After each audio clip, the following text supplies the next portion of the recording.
ఇశ్రాయేలును పోనీయను. కానీ మోసే ఏమడిగాడు? మా దేవునికి ఆరాధన చేసుకోవడానికి 3 రోజులు మమ్మల్ని విడిచిపెట్టండి, వెళ్ళి మేము పలానా మా దేవుడు ఎక్కడికి వెళ్ళమన్నాడు అక్కడికి వెళ్ళి, అంటే దేవుని పర్వతం ఉంది అక్కడికి వెళ్ళి మేము ఆరాధన చేసుకోవాలి, దేవుడు మాకు చెప్పాడు, మా దేవుడు మాకు చెప్పాడు కాబట్టి మా మేకల మందులతో మా పిల్లలతో వెళ్ళి మేము ఆరాధన చేసుకుంటాం. ఒక 3 రోజులు అది మనం విడిచిపెట్టమంటే కేవలం 3 రోజులు అడిగాడు.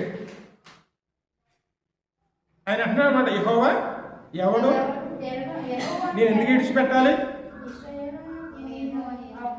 అని చెప్పి ఆ దగ్గర పనిచేస్తున్న వాళ్ళు పిలిచి, ఇశ్రాయేలు మీద అధికారులుగా నిలబెట్టిన వారిని వాళ్ళు పిలిచి, ఇదిగో ఈ ప్రజలు వాళ్ళ మూర్ఖత్వంతోనూ పని సరగొడటానికి, ఎందుకంటే ఆ దేశ పని బానిసత్వం అండి, పని కొట్టుకోవడానికి తమ దేవుని సాకుగా చూపిస్తున్నారు, ఆరాధన అంటున్నారు, యెహోవా ఎవడు ఆరాధించడానికి